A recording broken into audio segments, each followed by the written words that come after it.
లూకా సువార్త 22వ అధ్యాయము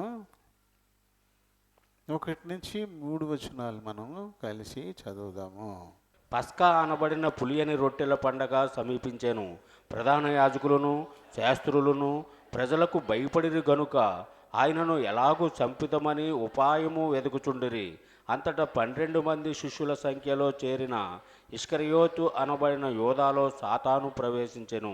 దేవుడు పరిశుద్ధ వాక్యం దీవించును గాక. ఆమేన్. చిన్న ప్రార్థన చెప్పుకుందాము. అందరూ కూడా నాతో ఏకీభవించండి. ప్రేమ కలిగిన మా ప్రియ పరలోకపు తండ్రి, కృపాసత్య సంపూర్ణుడవైన మా దేవా, ఆశ్చర్యకరుడా, ఆలోచనకర్త, బలవంతుడైన దేవా, నిత్యుడగు తండ్రి, సమాధానకర్తయగు అధిపతి, వందనాలు, స్తోత్రాలు. మమ్మెంతగానో ప్రేమిస్తున్న దేవా, విడువక వాత్సల్యత చూపిస్తున్నటువంటి దేవా, దినదినము మా పైన నూతనంగా వాత్సల్యత పుట్టించుకుంటున్న మా పరమ తండ్రి, ఈ వారం దినాల్లోనూ మాకంటే గొప్పవారు, మాకంటే బలవంతులు, మాకంటే ధనవంతులు, ఘనులైన వారు అనేకులు లోకాన్ని విడిచిపోయినప్పటికీ నాయన, ఆ విపత్కరమైనటువంటి పరిస్థితుల్లో చిక్కుకొని హాస్పిటల్లోనే బందీలుగా ఉండిపోయినప్పటికీ కూడా మా పట్ల నాయన విస్తారమైన మీ కృపా సత్యాలను ప్రదర్శించిన ఆయన, ఈ బలిష్టమైన రెక్కల కింద నన్ను మా ప్రియులందరినీ కూడా భద్రపరిచి, ఇదిగో తండ్రి పునరుత్థాన దినం ఈ రీతి మీ పాద సన్నిధిని మరి మేము గడపడానికి, ఆరాధించడానికి మాకు ఇచ్చిన ఆధిక్యతను బట్టి హృదయపూర్వకంగా మీకే కృతజ్ఞతాస్తుతులు చెల్లించుకుంటున్నాం. ఇదిగో తండ్రి ఇంతవరకు పాడి మీ నామాన్ని మహిమపరిచాము. ఇప్పుడు ఈ యొక్క లేఖనాన్ని ధ్యానించాలని ఆశపడుతూ ఉన్నాము. మా వేనికిడిలోనికి తేబడిన లేఖన భాగాన్ని దీవించండి నాయనా. ఈ లేఖనాన్ని బట్టి దీనుడను బలహీనుడను ప్రభా నేను మాట్లాడడానికై నిలబడబోతూ ఉన్నాను. నన్ను జ్ఞాపకం చేసుకోండి తండ్రి, నన్ను ఖాళీ చేయండి తండ్రి. మీ చిత్తానుసారమైన మాటలు నా నోట నింపి మీరే మాట్లాడుకుని మహిమ ఘనత ప్రభావాల్ని పొందమని అడుగుతా ఉన్నాను. చేర్చబడిన మా ప్రియులను బట్టి వందనాలు, స్తోత్రాలు. ఇంకెవరైనా రానవేంటి త్వరపెట్టి తోడుకొని రమ్మని కోరుతా ఉన్నాను. ఆయా కారణాలతో ఆగిపోతున్న వారిని కూడా జ్ఞాపకం చేసుకోండి. అయినా బలహీనతల చేత రాకపోతే వారిని లేవనెత్తి తోడుకొని రండి. నన్ను ఉత్తినే చిన్న చిన్న కారణాలని సాకుగా పెట్టుకుని ఆగిపోతున్న వారిని క్షమించండి తండ్రి. వారికి మరొక తరుణాన్ని అనుగ్రహించమని మీ చిత్తానికి అప్పగించుకుంటున్నాం. ఆయన నిద్రాత్మల్ని, అంధకార శక్తులు నజరేయుడు యేసునామములో బంధిస్తుండగా మందిరంలో ఉన్న ప్రతి ఒక్కరూ కూడా మెలకువగలిగిన ఆయన తమ హృదయాలు చెవుల్ని పరలోకపు గవిని వైపు కేంద్రీకరించులాగున సహాయం చేయండి. మీ నామమున్నతిగా హెచ్చిస్తున్నాం. నన్ను మమ్మల్ని, ఈ మందిరాన్ని, విద్యుత్ సౌండ్ సిస్టాన్ని మీ చేతులకు అప్పగించుకుంటూ మా ప్రభు, మా ప్రియరక్షకుడునైనా యేసు నామాన్ని అడిగి వేడుకుంటూ ఉన్నాను మా పరమ తండ్రి. ఆమేన్. Praise the Lord. రామనామలందరికీ వందనాలు. మరి ఇంకా చాలామందికి పండగ ముక్కనము, ముక్కల సందడి ఇంకా పోయినట్లేదు. కొంతమంది పుట్టింటికి వెళ్ళిపోయారేమో, కొంతమంది ఏమో పుట్టింటికి వచ్చారేమో. దాంతో చుట్టాలు వచ్చారు కదా, మరి ఆగాల్సిందే. వాళ్ళు ఎప్పుడు వెళ్ళిపోతారు అప్పటిదాకా. మన ప్రాధాన్యతలు ఏమిటి? మన ప్రాధాన్యతలు ఏమిటి? అనుదినము ప్రభుతో నడుస్తున్నాము అని అనుకుంటూనే మన ప్రాధాన్యతలు ఏంటి? అయ్యో, ప్రభుతో నడుస్తున్నప్పుడు ఇంకా ఆయన తప్ప మాకు ఇంకేం ప్రాధాన్యత ఉంటుంది? ఆయనే మా దిక్కు, ఆయనే మా రక్షకుడు, ఆయన మీదే మా మనసంతా అని సర్ది చెప్పుకుంటూ ఉంటాం. నిజమేనంటారా? ఆయనతో నడుస్తున్నట్టే నడుస్తూ కూడా వేరే ప్రాధాన్యతలు కూడా మనం ఎంచుకోవచ్చు.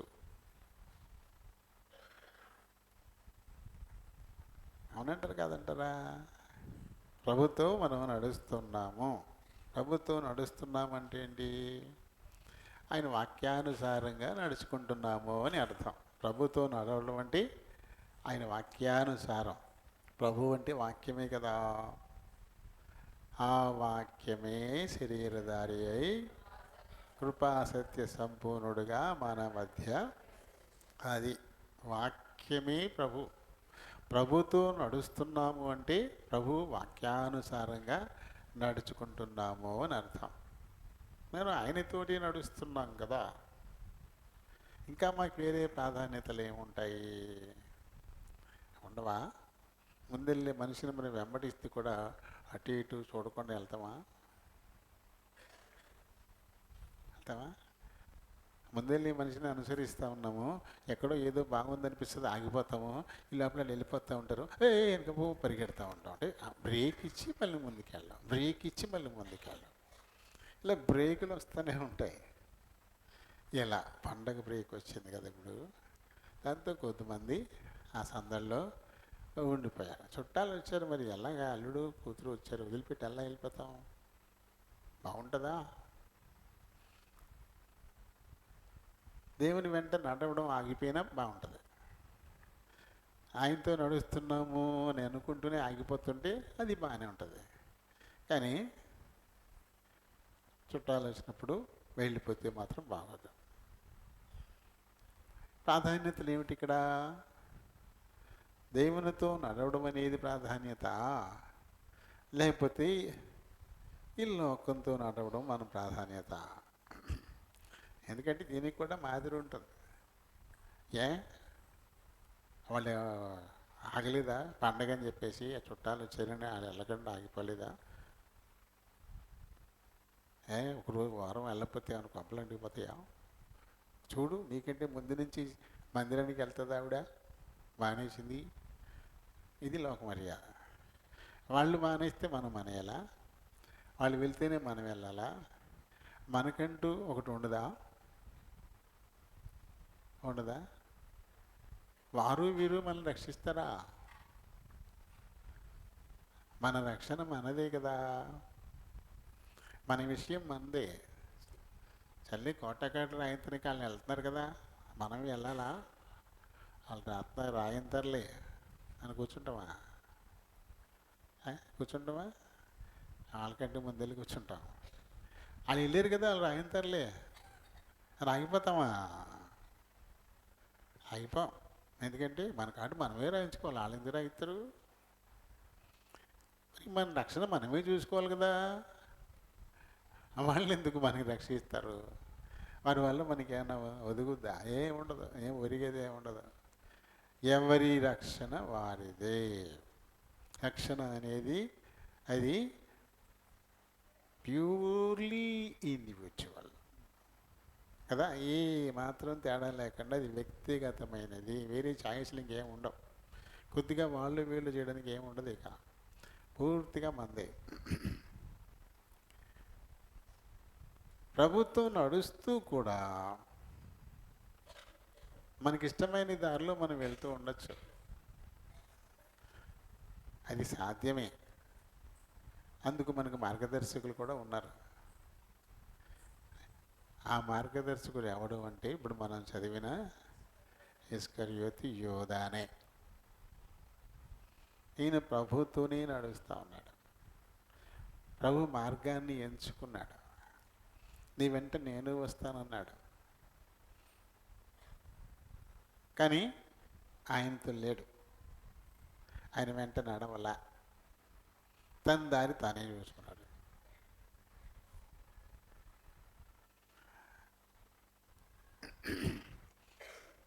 ఈ 12 మందిలో ఒకడుగా లెక్కింపబడ్డాడు ఈ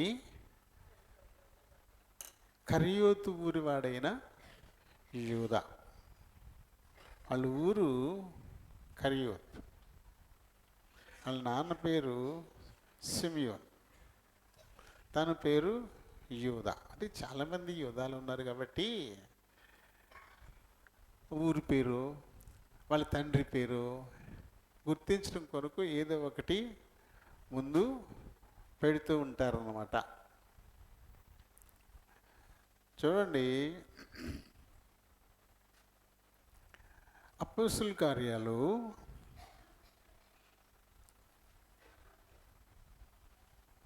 1వ అధ్యాయంలో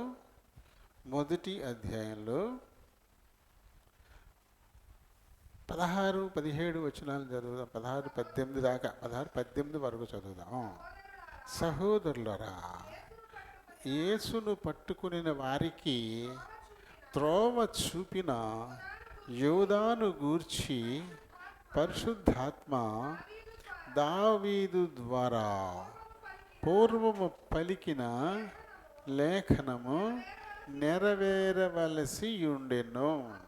అతడు మనలో ఒకడుగా ఎంచబడిను కానీ, చూడండి, ఆయన మనలో ఒకడుగా ఎంచబడ్డాడు కానీ ఈ పరిచర్యలో పాలు పొందాడు కానీ ఉంది. ఆయనలో 12 మందిలో ఒకటిగా ఎంచబడ్డాడు. అందుకే రాయబడలే, మనం అర్థం చేసుకోవడానికి కానీ చేర్చాలి.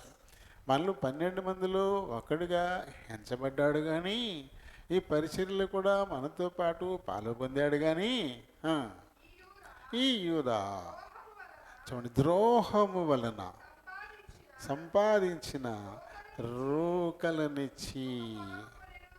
ఏంటా ద్రోహం అంటే పైన ఉంది కదా. ఎవరు చేశాడు ఈయన? యేసును పట్టుకునే వారికి త్రోవ చూపించాడు. అది ద్రోహం. ఆయన్ని పట్టుకోవడానికి త్రోవ చూపించినటువంటి వాడు ఈ యోధానే. మరి ఆయన వెంట నడుస్తూ ఆయన్ని చంపజూసినటువంటి వారికి ఆయన ఎక్కడున్నాడో చెప్తున్నాడు. అంటే ఎటువంటిది అది? మరి ఆయనతో నడుస్తున్నాడు కదా, అక్కడ ట్రెజరర్గా కూడా ఉన్నాడు కదా, ఆయన ఇచ్చిన ఆత్మశక్తితో అద్భుతాలను కూడా చేశాడు కదా. ఇవన్నీ చేసి కూడా ఇది నెరవేరాలి అని చెప్పబడ్డ మాటలు ఇవి. చూడండి, జకర్యా 11వ అధ్యాయము 12-13 వచనాలను చదువుదాం.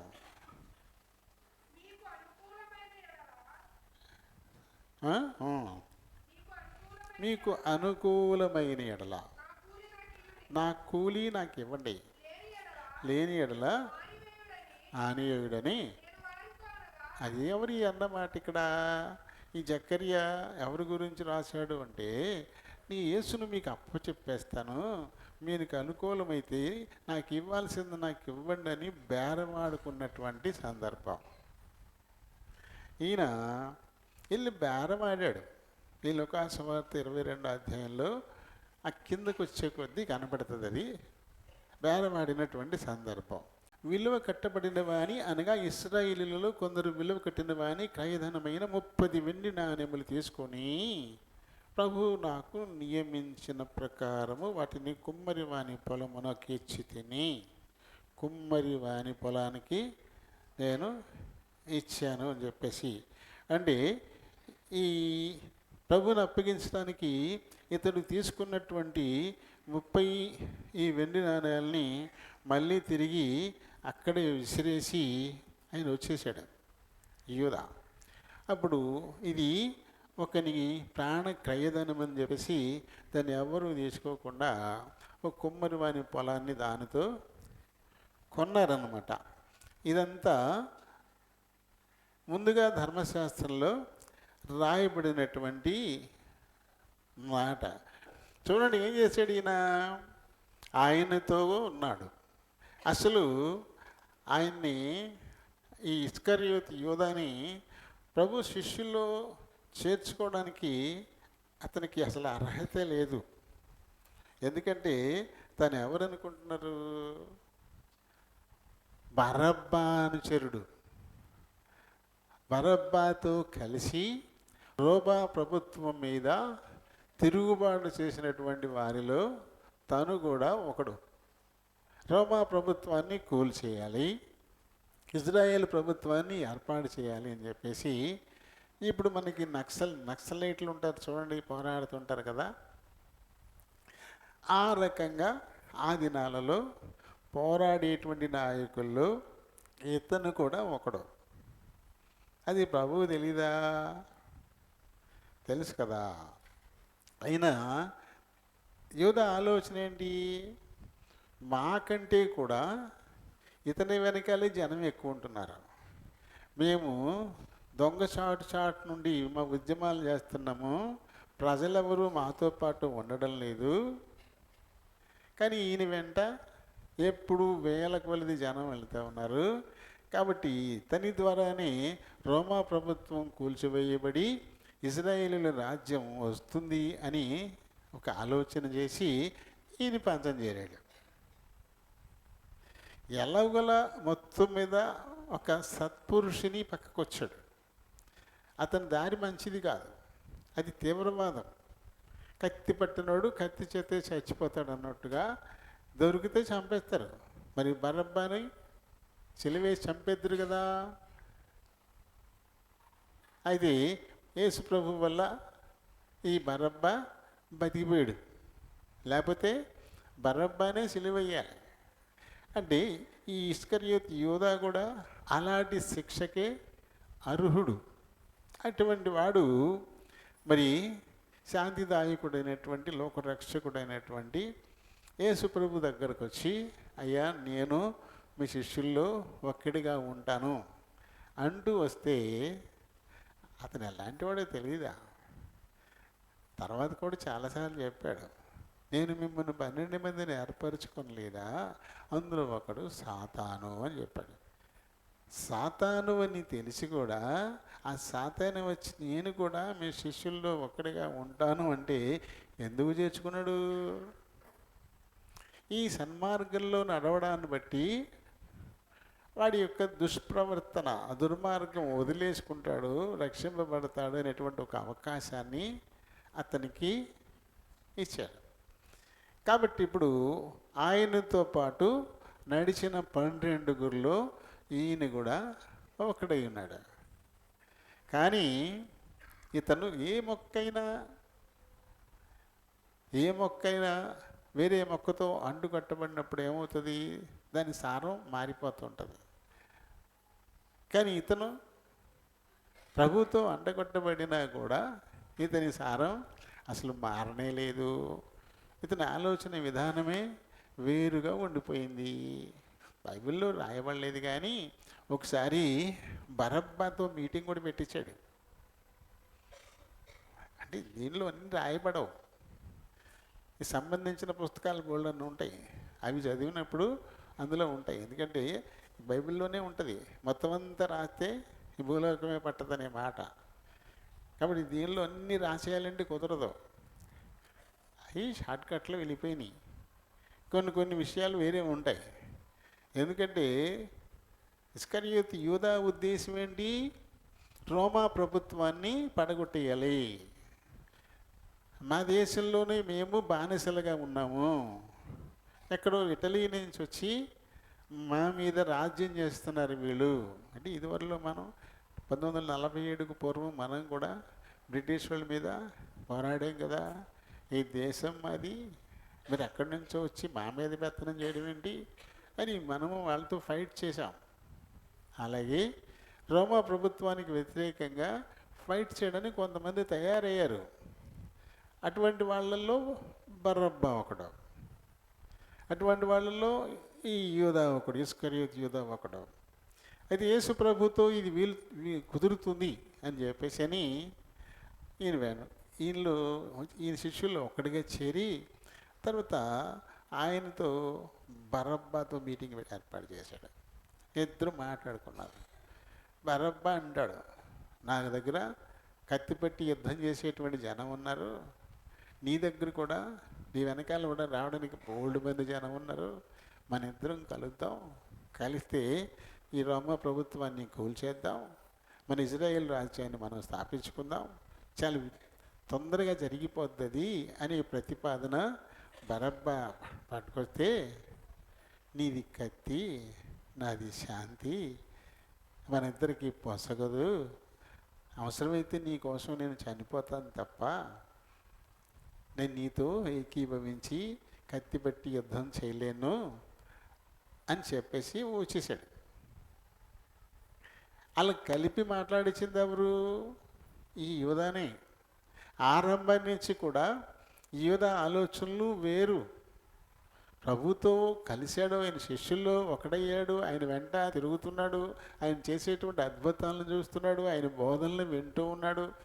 అయినా సరే ఇతని ఆలోచనలన్నీ అడ్డదారిలో తిరుగుతూ ఉన్నాయి. ఇంకా ఆఖరికి ఏం చేశాడు?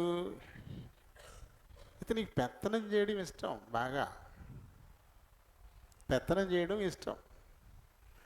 కాబట్టి అక్కడ ఉండేటువంటి ఒక పదవి ఏమిటి పదవి అంటే అది డబ్బు. ఆ ఊళ్ళంతా వెళ్ళి సువార్త ప్రకటించేటప్పుడు వీళ్ళు కానుకలు అర్పణలు ఇస్తుంటారు. అవన్నీ ఇతను సంచి పెట్టుకుని అందులో వేసుకుంటాడు. ఇతని దగ్గరే ఉంటాయి. అవసరమైనటువంటి ఆహారానికి రొట్టెలు కొనడం ఇలాంటి పనులు దానిలో నుంచే చేస్తుంటారన్నమాట. ఇతను ఆ సంచి ఎందుకు పుచ్చుకున్నాడంటే పెత్తనం, ట్రెజరర్, కోశాధికారి. మిగతా వాళ్ళందరికీ ఇతనే ఇవ్వాలి డబ్బులు. ఏ అవసరం వచ్చినా ఇతనే ఇవ్వాలి డబ్బులు. కాబట్టి డబ్బు ఎవరి దగ్గర ఉంటుందో వాడే పెత్తందారి కదా. ఈ 12 మందిలో చేరినప్పటికీ కూడా ఇతను ఒక పెత్తందారి. ఇతను ప్రభుత్వం ఉంటూ కూడా పైకి అలా ఒక్కొక్క మెట్టు పైకి ఎక్కుతూ ఉంటే పరలోకానికి వెళ్ళిపోతాడు. కానీ ఇతను ఎక్కడానికి బదులు జారుకుంటూ వచ్చేసాడు, జారిపోయాడు. పైకి ఎక్కల, జారిపోయాడు. ఒక్కొక్క మెట్టు ఎక్కడం కష్టం, జారిపోవడం సులువు. 10వ మెట్టు ఎక్కిన తర్వాత జారాడు అనుకోండి, అడుగు కూర్చేతాడు. జారిపోవడం చాలా సులువు, ఎక్కడం కొంచెం కష్టం. అలా ఎక్కి ఎక్కి ఎక్కి 6 మెట్ల దాకా ఎక్కగలిగాడు. కానీ 7వ మెట్టు ఎక్కితే పరలోకానికి వెళ్ళిపోయేవాడే. కానీ అక్కడి నుంచి జారిపోయాడు. ఇతను జారిన ఈ 6 మెట్లు ఏమిటో మనం 6 జారుడు మెట్లు ఏంటో మనం క్లుప్తంగా చూద్దాం. ఇతని గురించి ఏంటంటే 12 మందిలో ఒక్కడు.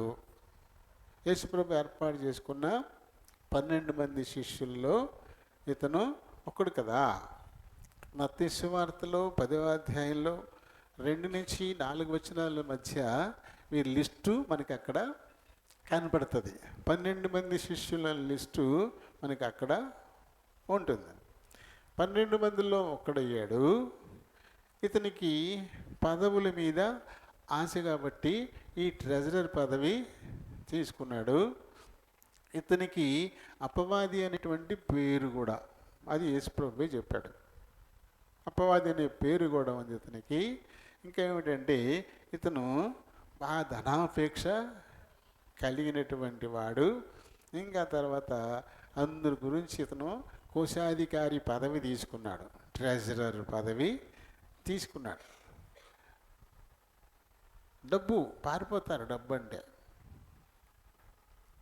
యేసుప్రభు వెళ్ళిపోయిన తర్వాత సార్వత్రిక సంఘం ఏర్పడినప్పుడు అందరూ కూడా తమ ఆ పొలాలు ఇళ్ళు అన్నీ అమ్మేసి తీసుకొచ్చి అపొస్తలులకు ఇచ్చేసి అందరూ ఒకే సంఘంగా ఉంటూ వారి వారి అవసరాలకు దానిలో నుంచి తీసుకుంటున్న టైంలో పంపిణీ చేసేవారు సరిగా పంచట్లేదనేటువంటి ఒక కంప్లైంట్ పేతురు గారి దగ్గరికి వస్తే పేతురు ఏమన్నాడు?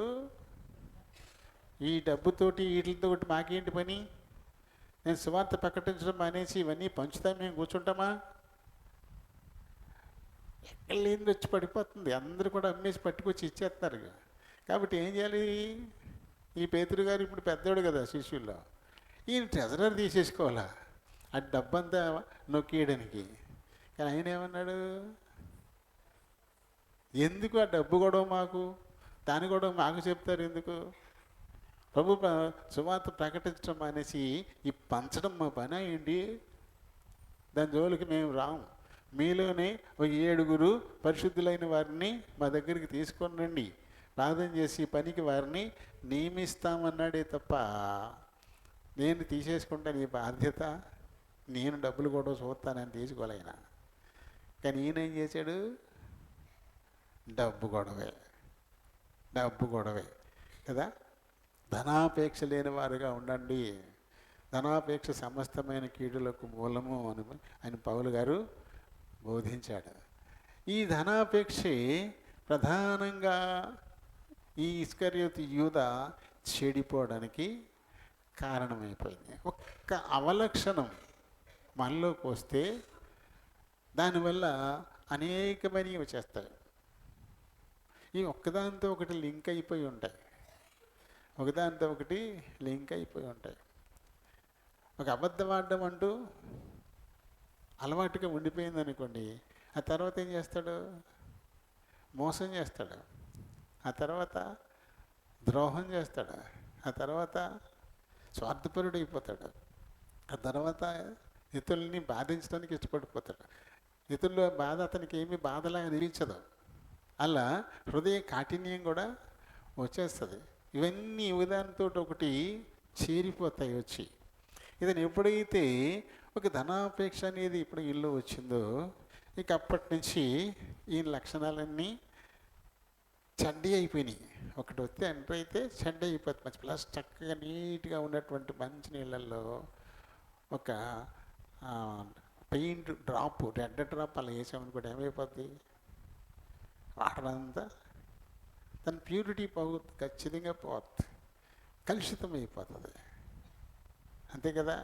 అలాగే ఇతరుల్లో ఉన్న ఈ ఒక్క లక్షణం ఇతన్ని పూర్తిగా నాశనం చేసేసింది. చక్కగా 6 మెట్లు ఎక్కేసాడు, ఇంకొక మెట్లు ఎక్కితే స్థిరపడిపోతాడు, కానీ అక్కడి నుంచి జారి పడిపోయాడు. అందులో మొదటి మెట్టు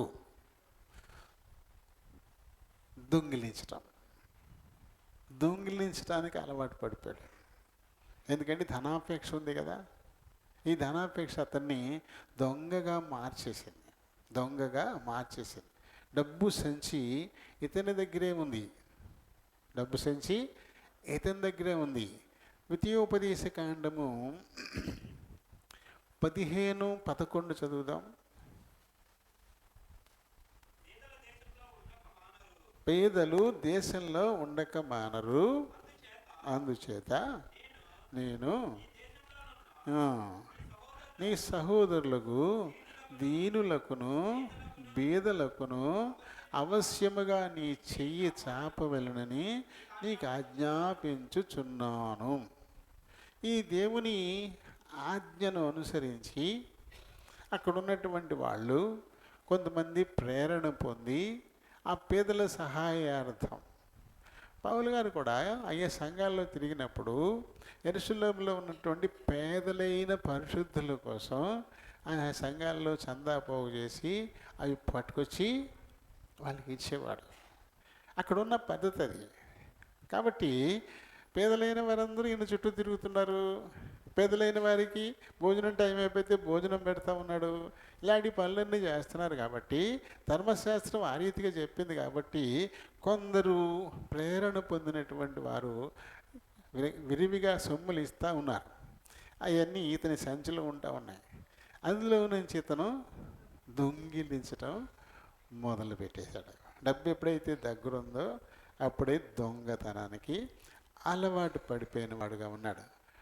యోహాను పత్రిక, యోహాను మొదటి పత్రికలో 3వ అధ్యాయము 4వ వచనం చదువుదాం. పాపము చేయు ప్రతివాడును ఆజ్ఞను అతిక్రమించును, ఆజ్ఞాతిక్రమమే పాపము కదా. ఇప్పుడు ఇతను దొంగతనం చేయడం అనేది పాపమే కదా. ఆజ్ఞల్లో దొంగిలించరాదు అని ఉంది కదా. ఇతను ఆజ్ఞను అతిక్రమించి నడుచుకున్నాడు. అతను యూదుడే కదా, అతనికి ధర్మశాస్త్రం తెలుసు కదా, అందులో దొంగిలించకూడదని దేవుడు ఆజ్ఞాపించాడు కదా. తెలిసి కూడా పేదల సహాయార్థం వారు వీరు విరాళంగా ఇచ్చినటువంటి సొమ్మును దోచుకోవడం మొదలుపెట్టేశాడు. ఒక సహోదరి తను పాపాత్మురాలని తెలుసుకుని యేసు ప్రభు దగ్గరికి వచ్చి విలువైనటువంటి అత్తరు బుడ్డిని పగలగొట్టేసి అత్తరు ఆయన తల మీద పోసినప్పుడు ఈడే ఏమన్నాడు, ఈ అత్తరు ఎందుకు 300 దేనారాలకి అమ్మి ఈ పేదలకి ఇయ్యలేదు? పేదల కోసం అంట. ఈ పేదల మీద ఏమంది ప్రేమ ఉంది ఆయనకి. ఆ డబ్బు ఇచ్చేది ఈ సంచిలోకి వచ్చేది, దాంట్లో నుంచి తర్వాత చదువు.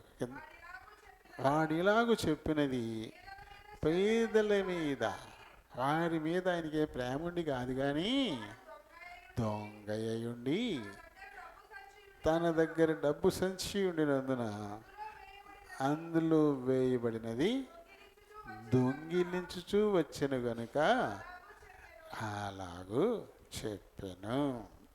నా దగ్గరికి వచ్చేస్తే అది శుభ్రంగా నేను అందులోది కొట్టేయచ్చు కదా. 300 దేనారాలు వచ్చినాయంటే కనీసం ఒక 100 అయినా కొట్టేయచ్చు కదా అని ఇలాంటి ఒక ఆలోచనతో తనున్నవాడుగా కనబడతాడు. చూడండి, అదే యోహాను సువార్త 12:6 ఇప్పుడు చదివింది అదేనమ్మా. తర్వాత 13:29 డబ్బు సంచి యోధా వద్ద ఉండెను గనుక కొనుమని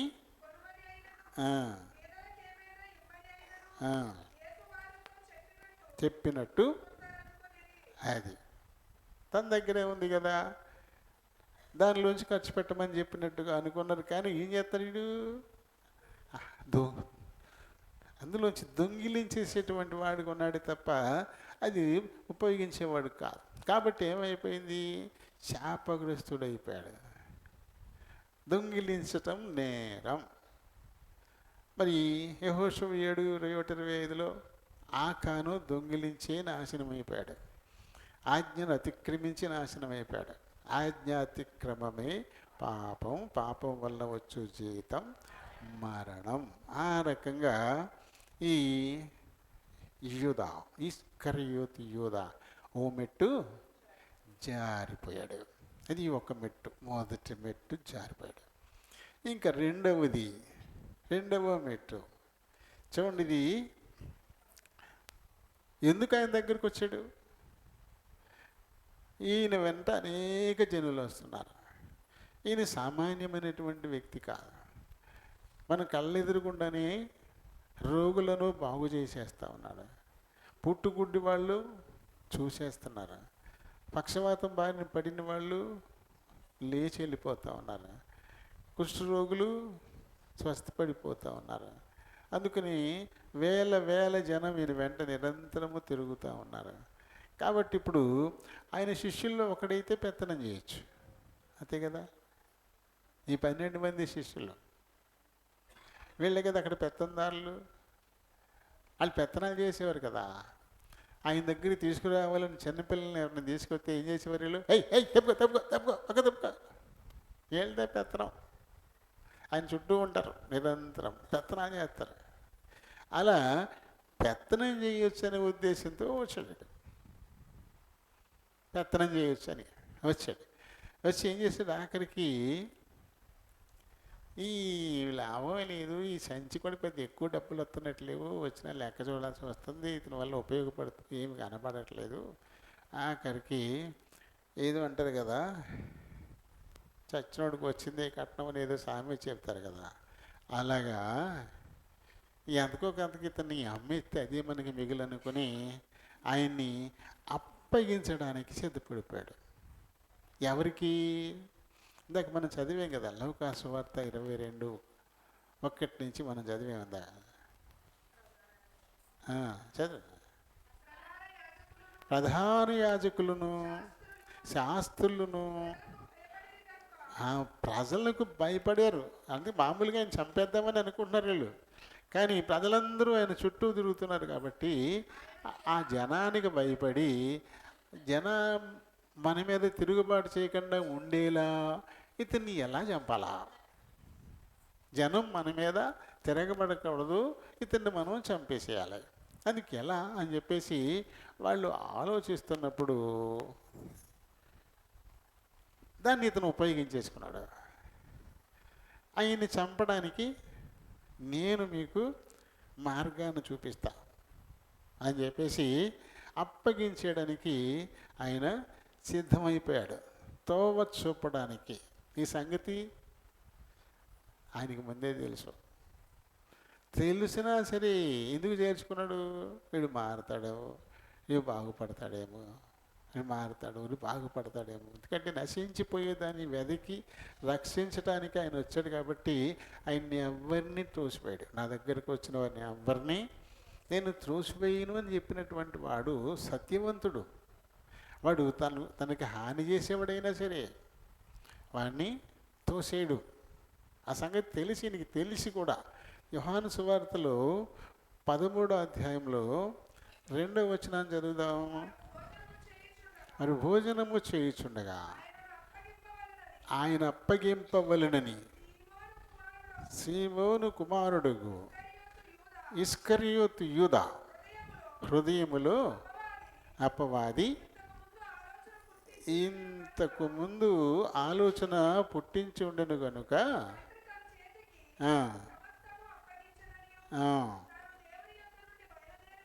వచ్చిననియు వెళ్ళవలసి ఉన్నదనియు యేసు ఎరిగి లేచి, చూడండి ఆ 12 మందిలో ఇతరు ఉన్నాడు. ఈయన అప్పగించడానికి ప్రయత్నం చేస్తాడనే సంగతి ఆయనకి తెలుసు. తెలిసి కూడా అతని పాదాలు కూడా కడిగాడు. తన్ని చంపడానికి అప్పచెప్పేస్తాడు అనే సంగతి తెలిసి కూడా అతని కాళ్ళు కూడా కడిగాడు. 11వ వచనం చదువు. ఎరిగెను గనుక మీలో అందరూ పవిత్రులు కారు, మీలో అందరూ పవిత్రులు కారు. ఒకడున్నాడు అపవిత్రుడు, సైతాను, నన్ను అప్పగించువాడు, నన్ను మరణానికి అప్పగించువాడు ఒకడున్నాడు అనే సంగతి ఆయనకి తెలిసి కూడా అతన్ని తనతో పాటు ఉంచుకుంటూ 12 మంది వారితో పాటుగా మిగతా 11 మందితో ఇతని పాదాలు కూడా ఆయన కడిగిన వాడుగా కూడా ఉన్నాడు కదా. చూడండి, మరి ప్రవచనం ఉంది ఇక్కడ. ఏది ప్రవచనం లేకుండా అంటే లేఖనం లేకుండా ఏది జరగలే. లేఖనముల ప్రకారమే ఆయన ఈ లోకానికి వచ్చాడు. లేఖనముల ప్రకారమే ఈ లోకంలో 33.5 సంవత్సరాలు జీవించాడు, చేయాల్సిన అద్భుతాలు చేశాడు. లేఖనాల ప్రకారమే ఆయన అప్పగింపబడి హింస పొంది చనిపోయి సమాధి చేయబడి మళ్ళీ మరణమును జయించి సజీవుడిగా లేచిన వాడుగా ఉన్నాడు. ఇదంతా లేఖనమే. లేఖనం అంటే ఏంటి? ముందుగా రాయబడింది, ముందుగా రాయబడింది, ముందుగా చెప్పి చేసేదన్నమాట. చెప్పి చేసేది ముందుగా రాయబడింది అని లేఖనం అంటారు. ఈ లేఖనం నెరవేరాలి కదా. 41వ కీర్తన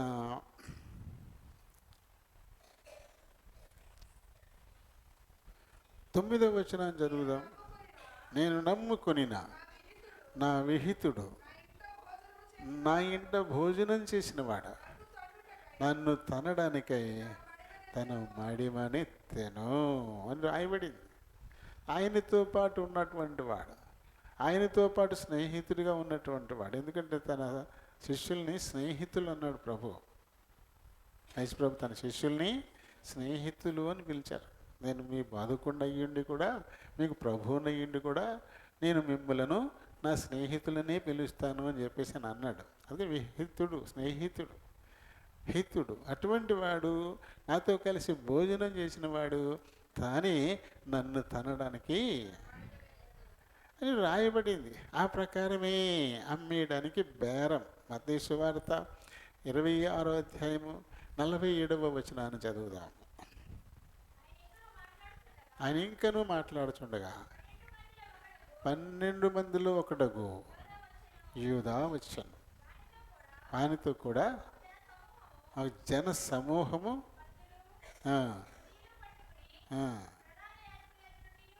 ప్రధాన యాజకుని వద్ద నుండి పెద్దలైనడును వచ్చెను. అప్పగించువాడు కదా, నేను అప్పగించువాడి. అప్పగించడానికి ముందు తర్వాత సంగతే ఇది. ఇక ఆయన బేరమాడాడు. వాళ్ళు ఏం చేశారంటే, నీకు 30 వెండి నాణ్యాలు ఇస్తా ఉన్నారు. 30 వెండి నాణ్యాలు ఇస్తామంటే యేసు వయసు 33, నాకు 33 అన్నా ఇవ్వండి అని చెప్పేసి బేరం ఆడతాడనమాట. అయితే వాళ్ళు అంటారు, మేము దాసునికి ఇచ్చేటువంటి వేళ 30, నేను అంతకంటే ఇతనికి మేము ఎక్కువ విలువ ఇవ్వలేము అని చెప్పేసి వాళ్ళు 30 ఇస్తారనమాట. ఆ రకంగా బేరమాడినటువంటి సందర్భం మనకి కనబడుతుంది. బేరమాడింది, వాళ్ళ బేరమాడాడు. ఏంటి, ఆయన తనడానికి మడిమెనెత్తెను, అప్పగించడానికి బేరసారాలాడినటువంటి వాడు. బేరమాడినటువంటి సందర్భం మనం ఇక్కడ చూస్తా ఉన్నాడు. బేరమాడతాడు. తర్వాత మూడోది చూసుకుంటే అప్పగించడం అయింది, తర్వాత అమ్మేసుకోవడం. ముందు అప్పగించడానికి నిర్ణయం తీసుకున్నాడు, తర్వాత ఇప్పుడు అమ్మేసుకున్నాడు. అప్పగిస్తాను అమ్మేసుకున్నాడు. ఎలా చూడండి, ఇప్పుడు చదువుదాం. మత్తయి సువార్త 26:15. నేను ఆయనను మీకు అప్పగించినట్లా నాకేమి ఇత్తురని వారిని అడిగాను. అందుకు వారు 30 వెండి నాణేలు తూచి వానికి ఇచ్చిరి. ఆడప్పటి నుండి అప్పగించడానికి. అయితే ఈ విషయం మనకి ఇక్కడ రాయబడలేదు, కానీ మామూలుగా రిఫరెన్స్ల్లో ఉంటుంది. అడుగుతాడు యేసు వయసు 33 సంవత్సరాలు, కనీసం 33 అన్నా ఇవ్వండి అని బేరమాడతాడు, అడుగుతాడు. అయితే వాళ్ళు ఏమంటారంటే, దాసుని వెల 30, మేము యేసుకి దాసుడి కంటే ఎక్కువ విలువ మేము ఇవ్వలేము అని చెప్పేసి అంటారనమాట. అదంతా ఇందులో రాయబడలే. మొత్తం మీద 30 వెండి నాణాలకి బేరం కుదిరి చేసుకున్నాడు. అమ్మేయడానికి బేరం కుదిరి చేసుకున్నాడు. చూడండి, యోసేపును కూడా అమ్ముతారు కదా, అక్కడ 20 దాసుని వెల, అక్కడ 20. అంటే క్రమంగా ఏసు టైం వచ్చేసరికి ఆ విలువ 30కి వెళ్ళిందనమాట దాసుని వెల. యోసేపు ఎప్పుడో కూడా కదా, అప్పుడు 20. ఈ కాలం వచ్చేసరికి అది 30కి వచ్చింది. అంటే మనుషుల్ని అమ్మేవారు. మనకి దోళ్ళ సంత ఉంటుంది కదా, దోళ్ళ సంత అంటే ఉండి మనకి ఎక్కువ పేరు. దోళ్ళ సంత అంటే ఉండిలో ఒకే చోట దోళ్ళన్నీ అక్కడ అమ్ముతారు. అలాగే దాసుల సంత ఉంటుంది. అంటే బలవంతుడు బలహీనుని పట్టేసుకుని లోపరుచుకుని వాడి చేతులు కట్టేసి తీసుకొచ్చేసి బాగా డబ్బున్న ఓ బలవంతుడికి అమ్మేస్తాడంతే. అంటే స్వతంత్రుడిగా బతకడానికి ఉండదు. అలా బతికే ప్రయత్నం చేస్తే చంపేస్తారు. కాబట్టి ఏదో రకంగా బతికొండడం కోసం ఆయన అలాగే పాపం అమ్ముడుపోతూ ఉంటాడు. ఇంక వాడికంటూ ఏమీ ఉండదు. తనకి భార్య ఉండొచ్చు, తన పిల్లలు ఉండొచ్చు, కానీ ఈ భార్య ఉన్నా పిల్లలున్నా వాళ్ళు కూడా యజమానుడి సొత్తే, వీడోళ్ళు కాదు. అది మనకి ఎదురు కొనుక్కొచ్చుకుంటాం, అది పాలిస్తుంది దానియా, దానికి ఒక దూడ పుడుతుంది అది దాందా, అవన్నీ మనయే. అదే రీతిగా దాసులను కూడా అలా అమ్మేసేవారు అన్నమాట. ఆ ఇస్మాయిలీ వర్తకులకి యోసేపుని అమ్మే టైంకి వచ్చేసరికి అది 20 తులాల వెండికి అమ్మారు. అప్పుడు వెలది. అది యేసుప్రభు నాటికి అది కొంచెం 30 దాకా వెళ్ళిందనమాట. దాసునికి వేల 30. అందుకంటే ఒక్కటి కూడా మేము ఇవ్వలేము అని చెప్పేసి వాళ్ళు అంటారు. కదా. కాబట్టి ఇక అమ్మేశాడు. ముందు అప్పగించేయాలని నిర్ణయం చేసుకున్నాడు. దానికి ఊరినే అప్పగించితే ఎలాగా, ఎంతో కొంత లాభం సొమ్ము చేసుకోవాలి కదా. అందుకని చెప్పేసి ఈయన్ని అమ్మేసుకున్నాడు. ఆ తర్వాత ఇతని లక్షణం ఏంటి చూడొచ్చు. ఇతను బోధకుడా అని పిలుస్తాడు. బోధకుడా అని పిలుస్తాడు ఎప్పుడు కూడా. అందరూ ఆయన్ని ప్రభువుని పిలుస్తారు. మిగతా 11 మంది శిష్యులు కూడా ఈయన్ని ప్రభు అనే పిలుస్తారు. కానీ వీడు మట్టుకు బోధకుడా అంటాడు అన్నమాట. అంటే అది ప్రభువుగా, ఒక గురువుగా అంటే ఇంక అంగీకరించిన వాడు కాదు. ఆయన కూడా నడుస్తూ, ఆయన బోధనలు వింటూ, ఆయన చేస్తున్న అద్భుత కార్యాలను చూస్తూ కూడా ఆయనలో ప్రభువుని ఇతను గుర్తించలేకపోవడానికి కారణం ఏంటి? ఆయన దగ్గర చేరడం ఉద్దేశం వేరు. నిజంగా ఆయన శిష్యుడిగా ఉండాలనే కోరిక అడిగి లేదు. ఇది వేరే లాభం ఈయన నుంచి పొందాలనేది. అయితే రోమా ప్రభుత్వాన్ని పడగొట్టడానికి ఇతను ఉపయోగపడాలా, లేకపోతే ఇతన్ని యూదులకి అమ్మేసి సొమ్ము చేసుకోవాలా. ఇటువంటి ఒక లాభాపేక్షే తప్ప ఆయన ద్వారా నేర్చుకోవాలా, ఈయన మెస్సియా, ఈయన ద్వారా రక్షణలోకి నడిపింపబడాలా అనేటువంటి కోరిక అసలు ఏమాత్రం వీడికి లేనే లేదు. చూడండి, యోహాను సువార్తలో 14వ అధ్యాయంలో 8వ వచనాన్ని మనం అక్కడ చదివితే, ఫిలిప్పు ప్రభువా, చూడండి ఏమంటాడు ఈయన, ప్రభువా అని పిలుస్తాడు. అంటే శిష్యులు ఇంచుమించుగా అందరూ కూడా ప్రభువా అనే పిలిచేవారు తప్ప, పేతురు మునిగిపోతున్నప్పుడు ప్రభు నశించిపోతున్నాను అంటాడు తప్ప బోధకుడా అని పిలవలా. ప్రభు నేను అందరూ ప్రభు అని ఇన్ని పిలిచేవారు. కానీ ఇతను మాత్రం బోధకుడా అనే మాటే.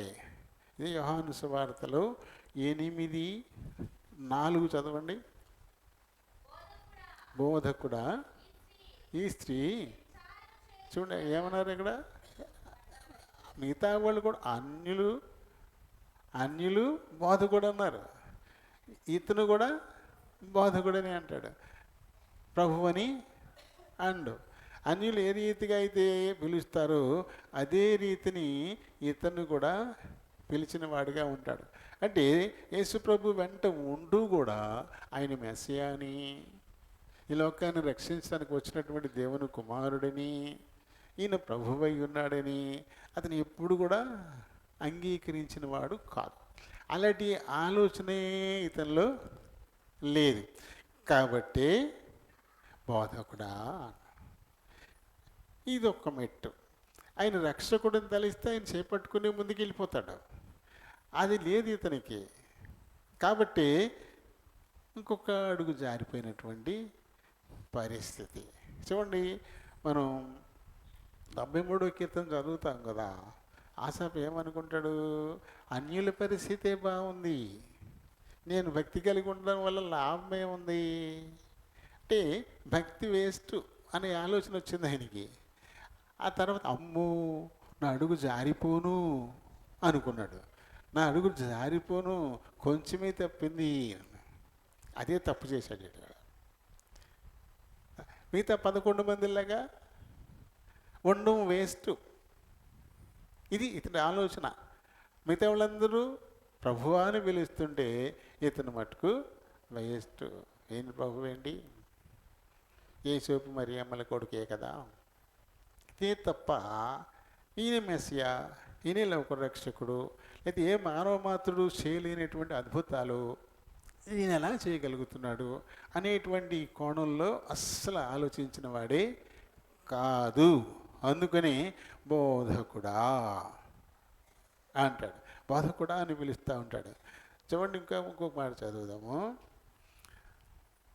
మార్కు 14వ అధ్యాయం 15-16 వచనాలు.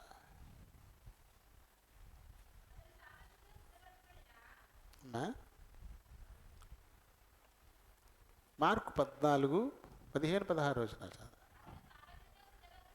ఆ, గొప్ప మేడగది మీకు చూపించును. ఆ, ఆ, పంపెను. వెళ్ళి వచ్చి చెప్పినట్టు ఆ, సిద్ధపరిచిరి. ఆయన ఇది ప్రభువుకు కావాలి. ఆ గది ఊరినే కాదు కదా. ఇంకా కొంచెం మరి చదవాలి, చదివితే వస్తుంది. ఇంకా వదిలేయండి. ఇంకా అది 4 అయిపోయింది. ఇంకా 5వది, 5వ మెట్టు. 5వ మెట్టు, ఇతను పాపుల గుంపులో చేరిపోయాడు. పరిశుద్ధుల్లో ఉన్నప్పటికీ పాపుల గుంపులో చేరిపోయాడు. ఏంటంటే పాపులు దొంగిలించడం పాపమే కదా. దొంగ అయిపోయి ఉన్నాడు. ఆ తర్వాత మరి ప్రభువుని గౌరవించాలి కదా. ప్రభువుని ప్రభు అనకుండా బోధకుడిని ఆయన సిలివేసినటువంటి గుంపు అన్యులే కదా. బోధకుడో ఈ స్త్రీ పాపం వల్ల పట్టబడింది అన్నవాళ్ళు ఎవరు? ఆయన ఇరికించి ఆయన ఏదో రకంగా చంపేద్దాం అనుకున్నటువంటి వారే కదా. అటువంటి వాళ్ళల్లో ఇతను కూడా చేరిపోయిన వాడుగానే కనబడతాడు. పాపుల గుంపులకు వెళ్ళిపోయాడు. ఒక్క మెట్టు పైకి ఎక్కాలి, పరిశుద్ధులతో కలిసి ఇంకొక మెట్టు పైకి ఎక్కాల్సినోడు పాపులతో కలిసి ఇంకొక మెట్టు జారిపోయిన వాడుగానే ఈయన కనబడుతూ ఉంటాడు. చూడండి, మనం ఇందాక చదివాం కదా, లూకాసు సువార్త 22:3 నుంచి చదివాం కదా.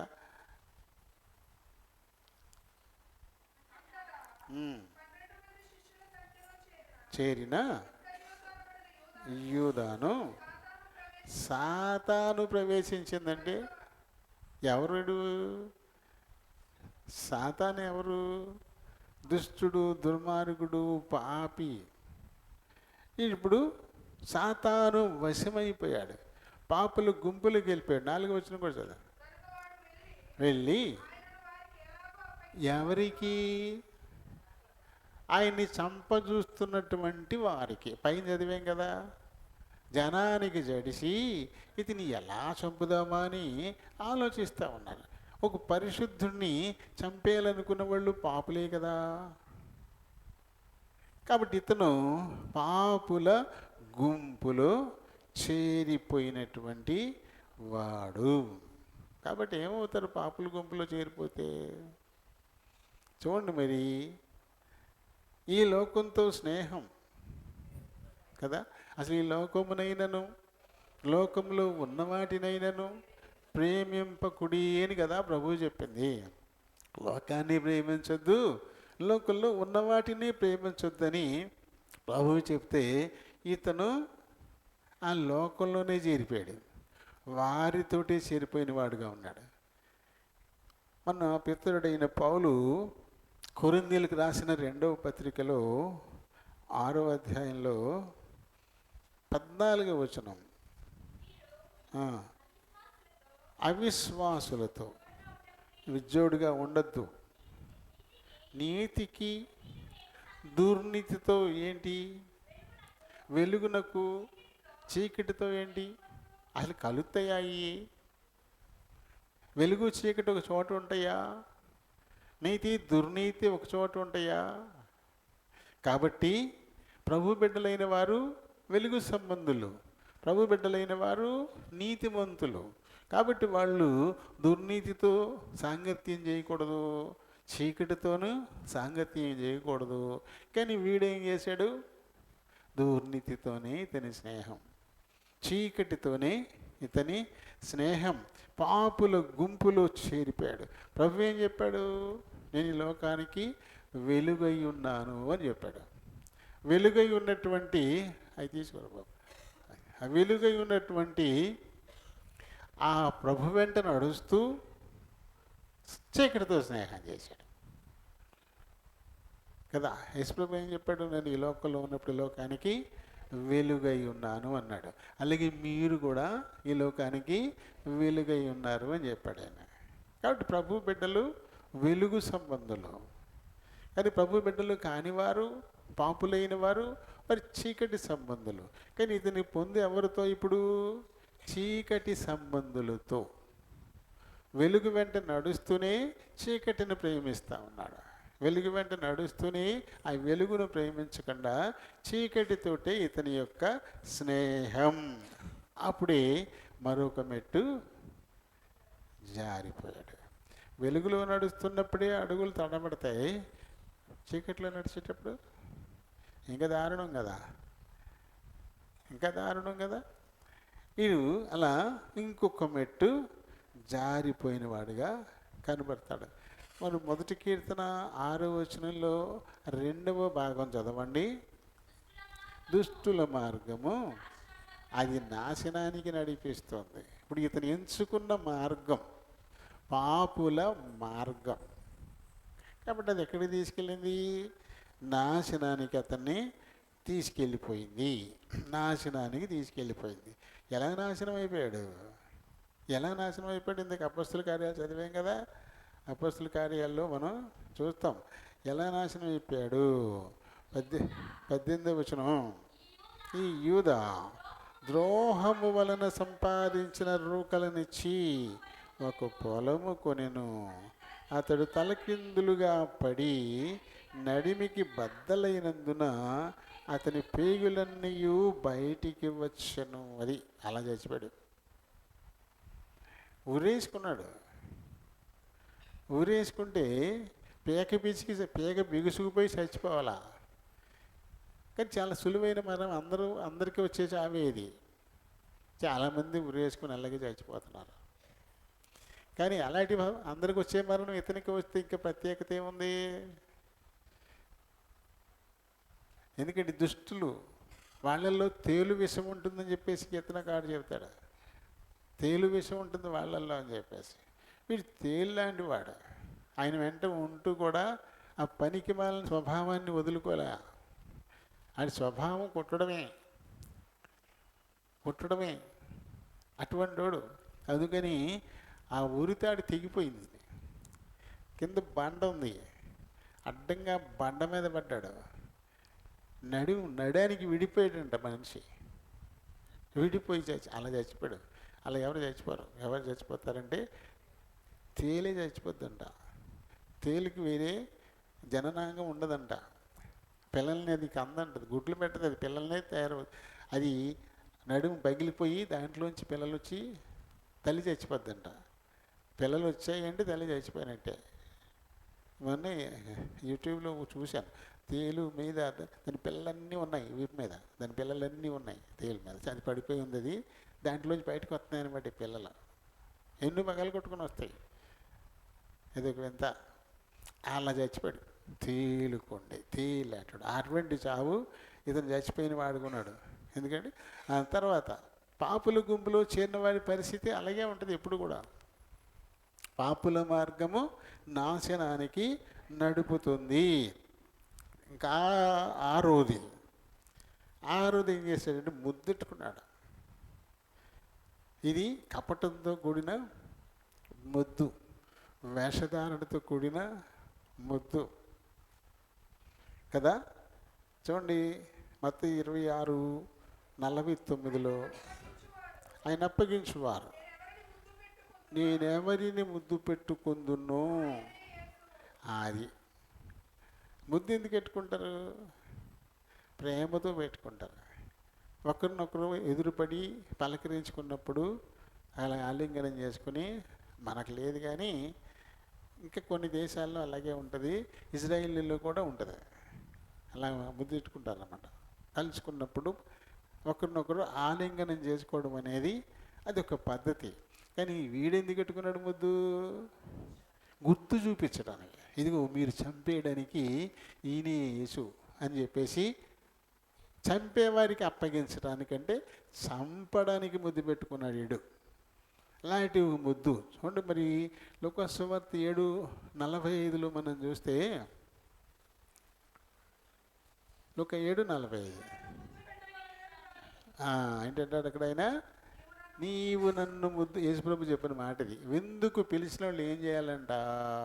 కాళ్ళకు నీళ్ళు ఇయ్యాలంట, ముద్దు పెట్టుకోవాలంట, తలకు నూనె పెట్టాలంట, ఆ రకంగా ప్రేమతో లోపలికి ఆహ్వానించాలంట. కానీ ఆడు అలా చేయలే. కానీ ఆ పాపాత్మురాలైన స్త్రీ ఆయన పాదాలని ముద్దు పెట్టుకుంటూనే ఉంది. నువ్వు నన్ను ముద్దు పెట్టుకోలేదు, ఎందుకు అడిగాడలా? నువ్వు ముద్దు పెట్టుకోవాలి. నీ ఇంటికి నన్ను ఆహ్వానించినప్పుడు ప్రేమతో పెట్టాల్సినటువంటి ముద్దు యోహాను సువార్త 14:21 నుంచి కూడా మనకి ఇది కనబడుతుంది. అయితే రెండవది పవిత్రమైన ముద్దు అంటాడు రోమిలు రాసిన పత్రికలో 16:16. పవిత్రమైన ముద్దు పెట్టుకొని అంటే కపటం లేకుండా, వేషధారణ లేకుండా, హృదయపూర్వకమైన ప్రేమతో ముద్దు పెట్టుకోమని చెప్పేసి ముద్దు ఆయన పౌలు గారు రోమ సంఘానికి రాశాడు. కానీ వీడు పెట్టిన ముద్దు ఎలాంటిది? ఇది కపటమైన ముద్దు. లూకాసు వార్త 22:48 కూడా మనం చదివితే ఈ ముద్దు ఎలాంటిది? మత్తయి గారు రాశారు, లూకా గారు రాశారు. నీవు ముద్దు పెట్టుకొని మనుష్య కుమారుని అప్పగించుచున్నావా అంటే ముద్దు పెట్టుకుని ప్రేమించాలి, చేర్చుకోవాలి. దానికి బదులు కపటంగా ముద్దు పెట్టుకుని నన్ను అప్పచెప్పేస్తున్నావా అని అతనితో అన్న మాట అక్కడ మనం చదువుతాం కదా. అప్పగించడానికి ఈయన ముద్దు పెట్టేసినటువంటి వాడుగా ఉన్నాడు. కాబట్టి ఈ 6 లక్షణాలు యేసు ప్రభువుతో కూడా నడిచినటువంటి వ్యక్తి లక్షణాలు. అంటే ప్రభుతో కూడా మేము నడుస్తున్నాము అనుకుంటూ కూడా జారిపోయే అవకాశాలు ఉన్నాయా లేదా అంటే ఉన్నాయి. అందుకు మనకి మాదిరి ఇస్కరియోతు యూదానే. మనమంటే విని ఆయన మనం వెంబడిస్తున్నాం. ఆయన మనం ప్రత్యక్షంగా చూడలేదు. ఆయన చేసిన అద్భుతాల్ని మనం ప్రత్యక్షంగా మనం చూడలేదు. చదువుకునో వినో మనం ఆయన వెంబడిస్తున్నాం. మరి కళ్ళారా చూసినోడే జారిపోయాడంటే మరి కళ్ళారా చూడకుండా విని చదివిన వారు మనం జారిపోయే ఛాన్స్ ఉందా లేదా? ఉందా లేదా? అది నేరుగా కళ్ళతో చూశాడు తను. అటువంటివాడే జారిపోయాడు. మరి ఏమైనా కళ్ళతో చూస్తామా ఆయన్ని? వాళ్ళు చెప్తున్నారు మేము విన్నదాన్ని, మేము చూసిన దాన్ని మీకు సాక్ష్యం ఇస్తున్నామని. అది వింటున్నాము అంతే. మనం అది విని నమ్మి మనం వెంబడిస్తాము. కళ్ళారా చూసినోడే జారిపోయాడంటే మరింత ఎక్కువ ఛాన్సెస్ ఉన్నాయి జారిపోవడానికి. కాబట్టి మీకు కలిగిన దాన్ని చాలా జాగ్రత్తగా పట్టుకోండి. పోగొట్టుకోవడానికి చాలా ఎక్కువ అవకాశాలు ఉన్నాయని మరి ప్రకటనలో మనం చదువుతాం. చూడండి 2:10 చూడండి. అదిగో శోధింపబడినట్లు అపవాది మీలో కొందరిని చెరలు వేయింపబోచున్నాడు. శ్రమ కలుగును, మరణము వరకు నమ్మకంగా ఉండు. మరణం వరకు నమ్మకంగా ఉండు. నువ్వేదైతే నువ్వు పట్టుకున్నావో దాన్ని విడిచిపెట్టకుండా జాగ్రత్త పట్టుకుని ఉండు. తర్వాత 25లో కూడా నేను వచ్చే వరకు మీరు కలిగి ఉన్న దానిని గట్టిగా పట్టుకోండి. 3:11 కూడా చదువు. నేను త్వరగా వస్తున్నాను, ఎవరిని కిరీటం అపహరింపకుండానట్లు నీ కలిగిన దాన్ని నువ్వు గట్టిగా పట్టుకో.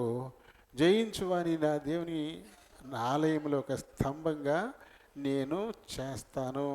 ఇది మరి ఆత్మ యోహాను భక్తుడితో చెప్పి రాయించినటువంటిది. అంటే మనం ఏదైతే కలిగి ఉన్నామో దాన్ని పోగొట్టుకునే అవకాశం ఉంది. ఎందుకంటే సాతానుడు ఏం చేస్తాడంట, మళ్ళీ జల్లిస్తాడంట. జల్లెట్లో వేసి జల్లిస్తాడంట. మంచిదేదో నిలబెడుతుంది పైన, కొంచెం మెత్తగా ఉండేదల్లా జారిపోద్ది కదా. జల్లిస్తే ఏమవుద్ది కదా, జల్లిస్తాడు. మళ్ళీ కూడా అది శ్రమల జల్లెల్లో జల్లిస్తాడనమాట. జల్లించినప్పుడు కొంచెం కొంచెం అల్ప విశ్వాసం ఉన్నటువంటి వాళ్ళు, అంటే పూర్తి గింజ అవ్వలేదు ఇంక, అది నూక ముక్క ఇవన్నీ ఏమైపోతాయి, రాలిపోతాయి.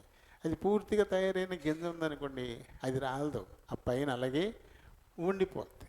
ఈ శ్రమల జల్లెడలో పెట్టి సాతానుడు మిమ్మల్ని జల్లిస్తాడు అని ప్రభువే చెప్పినటువంటి మాటది.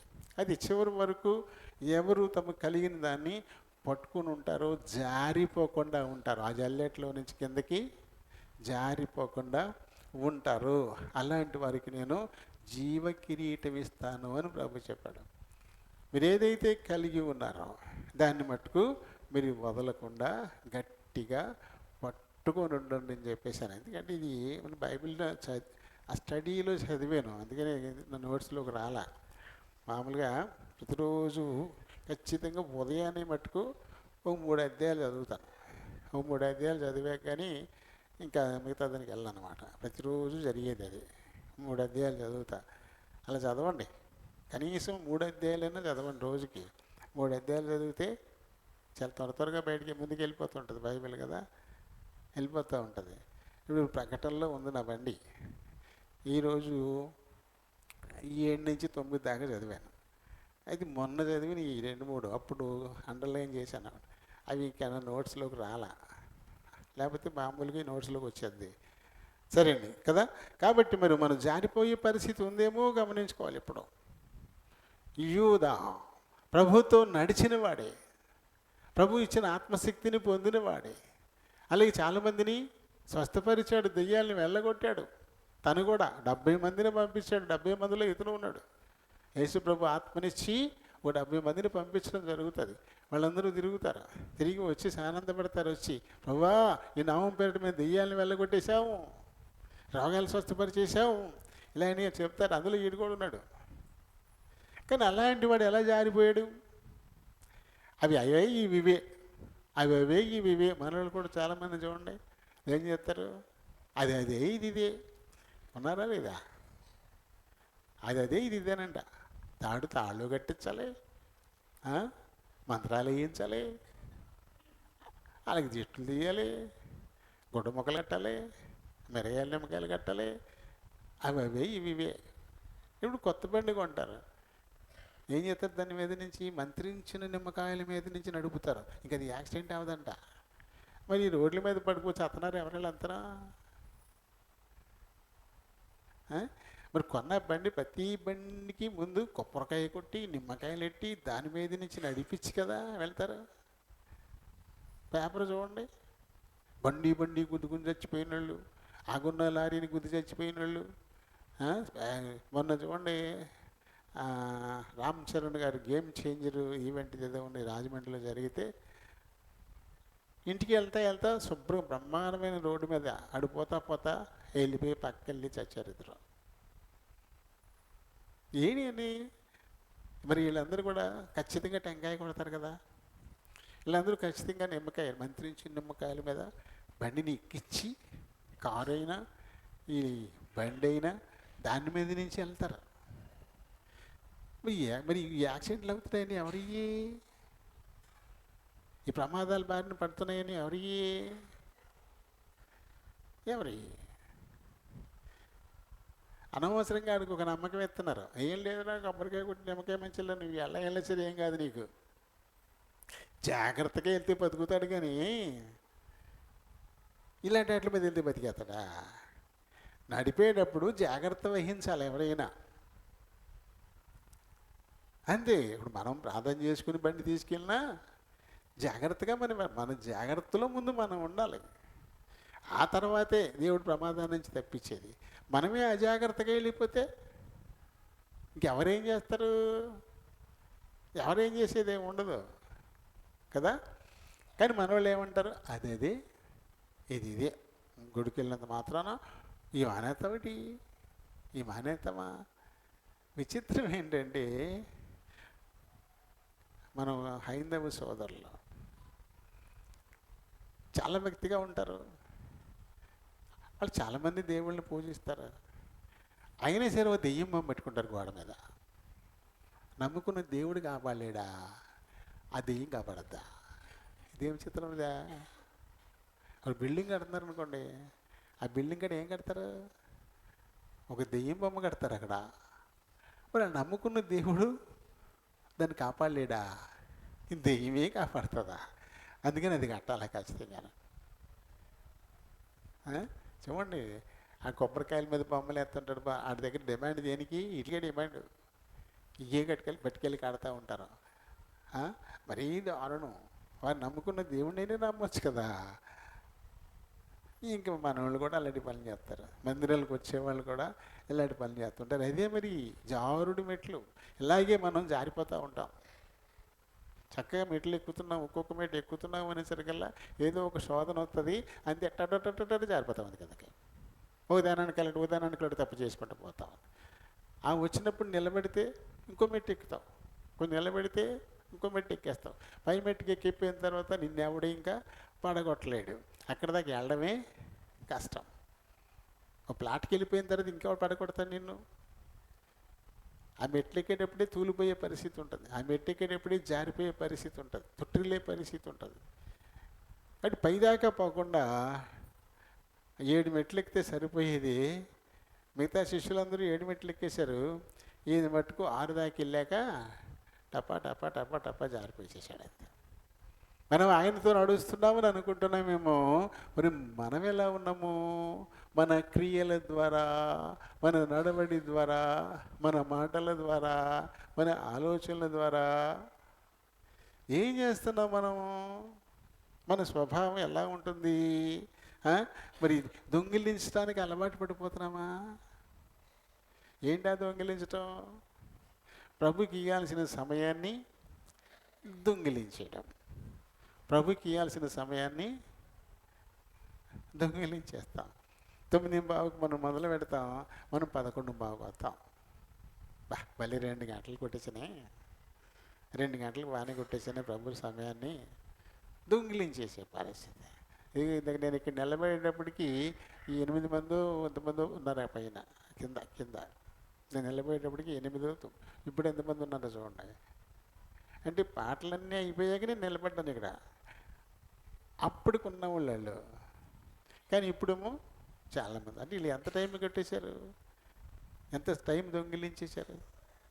ఇలా దొంగిలించడానికి అలవాటు, సమయాన్ని దొంగిలించడానికి అలవాటు అయినప్పుడు, దొంగతనానికి అలవాటు అయినప్పుడు ఇంక దేన్నైనా ప్రభు దగ్గర మనం దొంగిలిస్తూనే ఉంటాం.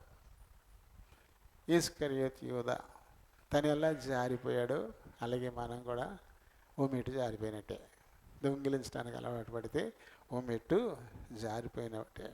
అలాగే అప్పగించడానికి అలవాటు పడిపోవడం. మిమ్మును బట్టి కదా నా నామము అన్యజనుల మధ్య దూషింపబడుతోంది.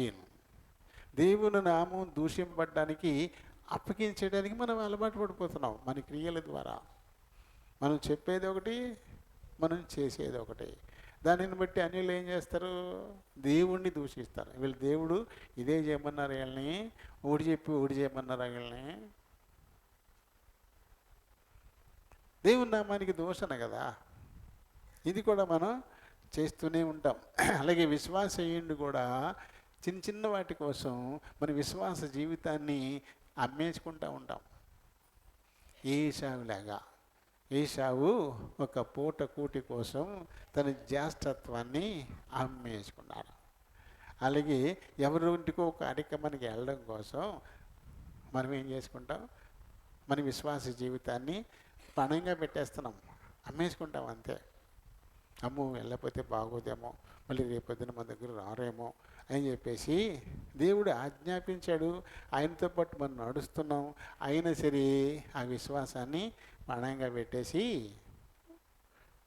వెళ్ళిపోయేదే. విశ్వాస జీవితాన్ని మనం అమ్మేసుకునేటువంటి పరిస్థితులు.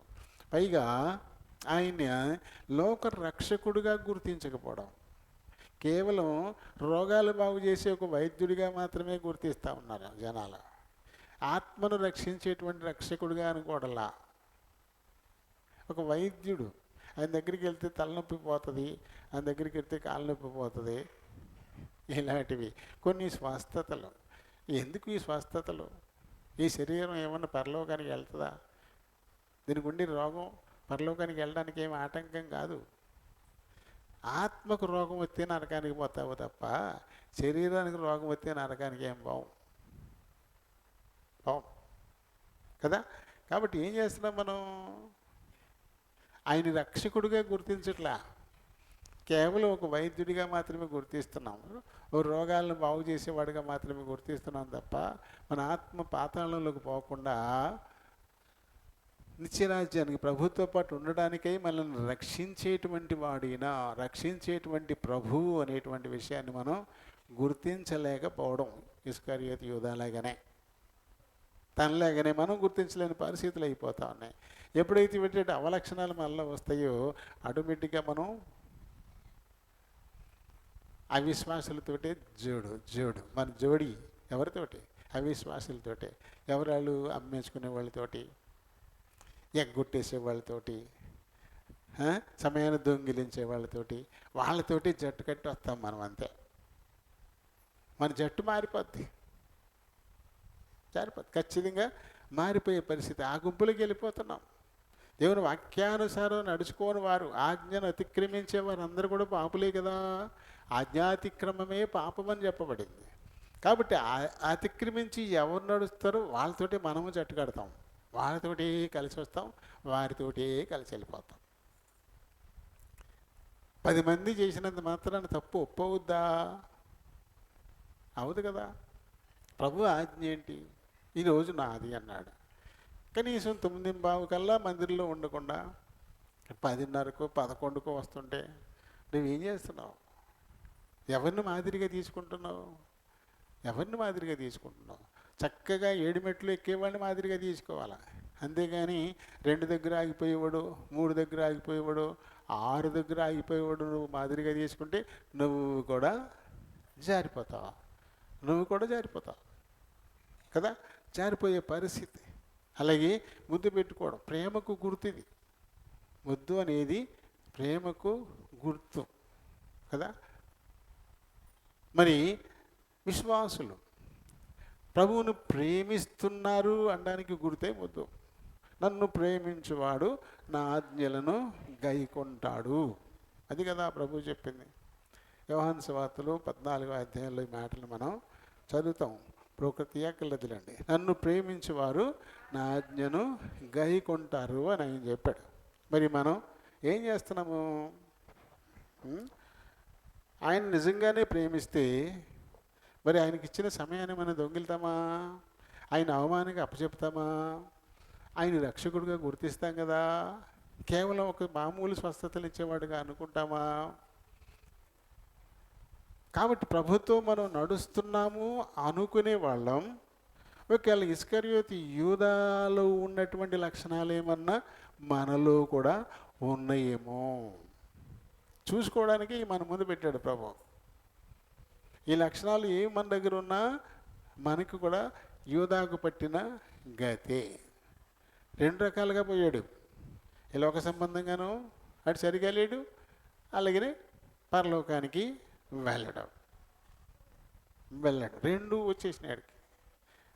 కాబట్టి అతని అడుగు జాడల్లో కనుక మనం ఏమన్నా నడుస్తున్నామేమో దీన్ని మనం జాగ్రత్తగా చూసుకోవడం కోసమే ఇదంతా మన దృష్టికి రాబడింది. కాబట్టి ఏంటంటే 6 ఒకసారి చదివేసి ముగించేస్తాను. 1 ఏంటి? దొంగిలించటం. 2 ఏంటి? అప్పగించడం. 3 ఏంటి? అమ్మేసుకోవడం. 4 ఏంటి? బోధకుడా అని పిలవడం. 5 ఏంటి? పాపుల గుంపులో చేరిపోవడం. 6 ఏంటి? ముద్దు పెట్టుకోవడం. అపవిత్రమైన ముద్దు, అప్పగించే ముద్దు, చంపేటువంటి ముద్దు, అలాంటి ముద్దు. వేషధారణ.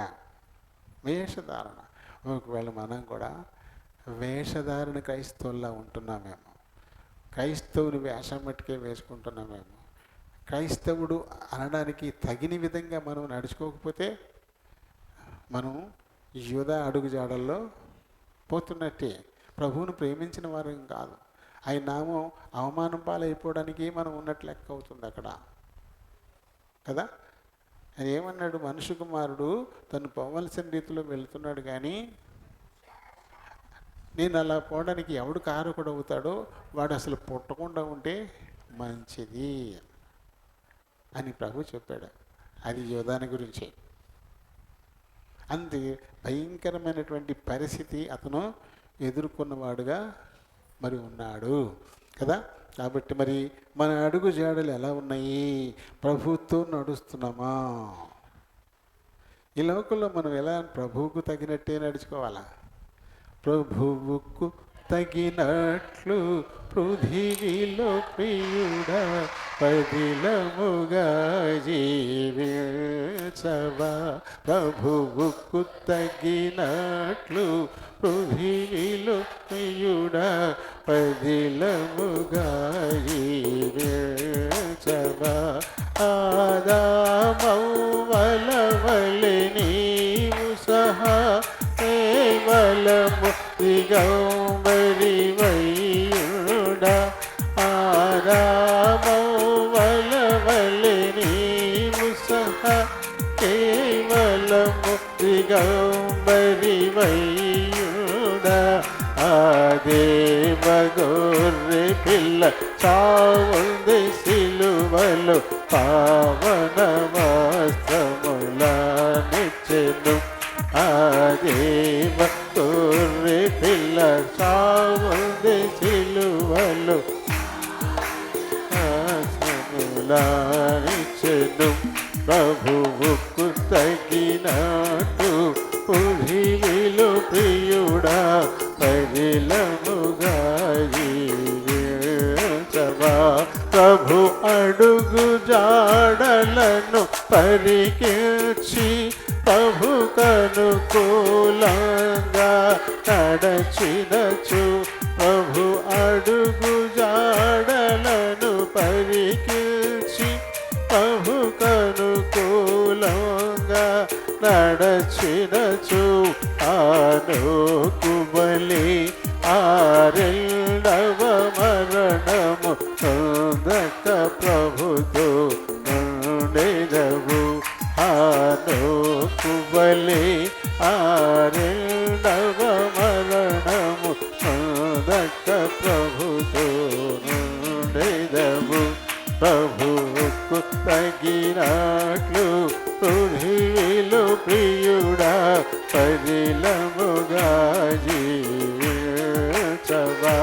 యెహోవా భయము నుండి యోసేపు ఎంత వైభవమనుభవించెనుగాంచు. యెహోవా భయము నుండి యోసేపు ఎంత వైభవమనుభవించెనుగాంచు. ఈ జీవితములు దైవ భయము నుండి అక్షయ కిరీటమును. ఈ జీవితములు భయము నుండి అక్షయ కిరీటమును.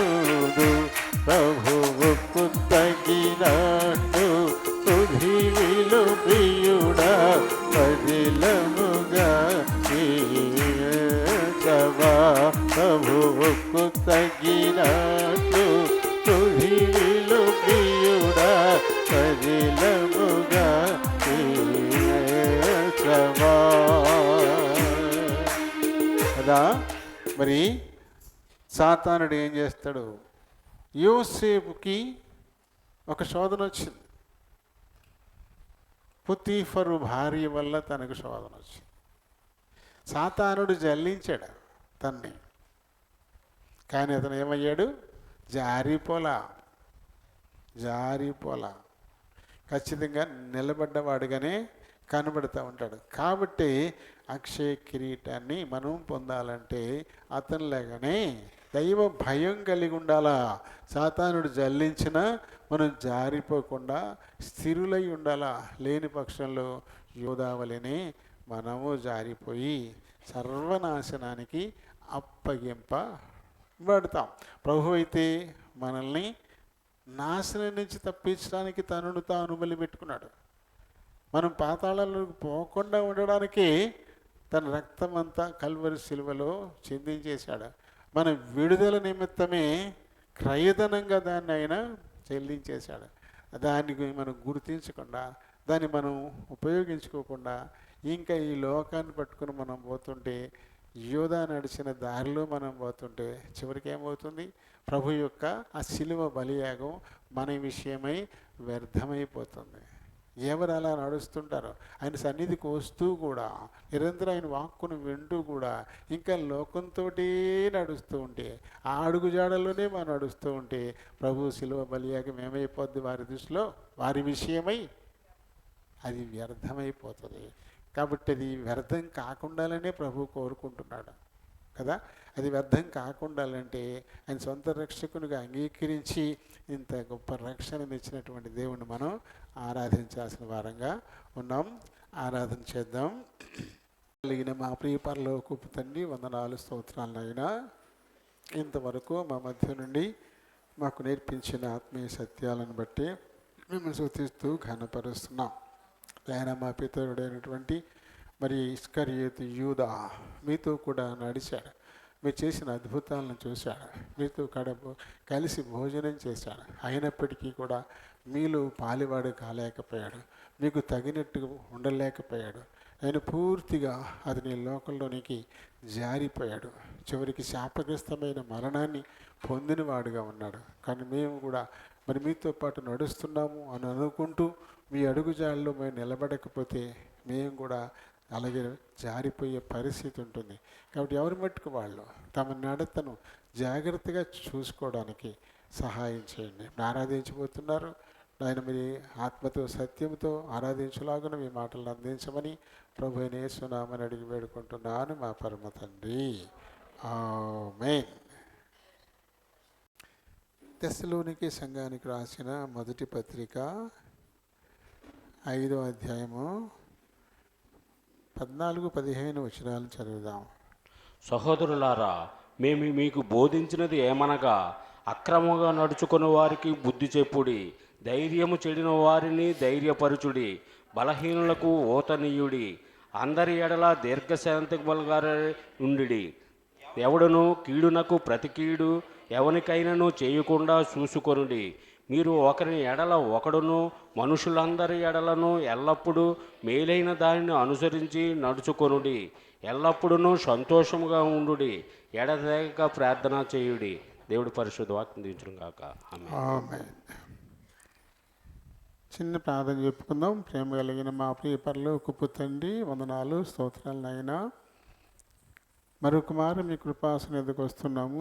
వెనుకల్లోనికి తేబడిన లేఖన భాగాన్ని దీవించండి. ఈ లేఖనాన్ని బట్టి దేవుని బాహ్యుని ప్రభా నేను మాట్లాడడానికి నిలబడబోతున్నాను. నన్ను ఖాళీ చేయండి. మీ చిత్తానుసారమైన మాటలు నోటి నింపి మీరే మాట్లాడుకుని మహిమ తెచ్చుకోండి. చేర్చబడిన మా పిల్లలందరిని బట్టి వందనాలు స్తోత్రాలైనా ఈ కొద్ది సమయం తమ హృదయాలు చెవుల్ని పరలోకపు గాయని వైపు కేంద్రీకరించేలాగా సహాయం చేయమని ప్రభు అయిన యేసు నామమున అడిగి వేడుకుంటున్నాను మా పరమ తండ్రి. ఆమేన్. ఈ 5 అధ్యాయాలు ఉన్నాయి. ఈ 5 అధ్యాయాల్లోనూ మనం జాగ్రత్తగా చూస్తే నాకైతే కనిపించక 13 సార్లు సహోదరులారా అన్నాడు. ఈ 5 అధ్యాయాల్లోనే 13 సార్లు సహోదరులారా సహోదరులారా సహోదరులారా అంటూ రాశాడు. ఇంకా మీరేమైనా జాగ్రత్తగా చదివితే ఇంకెక్కువ దొరకొచ్చేమో. నా మట్టుకైతే 13 పర్యాయాలు ఈ మాట కనపడింది. అంటే పూర్తిగా ప్రభువునందుండి ఆయన దేహంలోనూ ఆయన రక్తంలోనూ పాలు పంపులు పొందుతున్న వారిని దృష్టిలో పెట్టుకుని ఈ పత్రిక రాశాడు. మీరు ఎలా ఉండాలి? ఎప్పుడు సంతోషంగా ఉండాలి, ఎప్పుడు ప్రార్థన చేస్తూ ఉండాలి. వీటితో పాటుగా ఏం చేయాలంట? అక్రమముగా నడుచుకుని వారికి బుద్ధి చెప్పాలి. బుద్ధి చెప్పాలంటే ముందు వీళ్ళు సక్రమంగా నడుచుకోవాలి.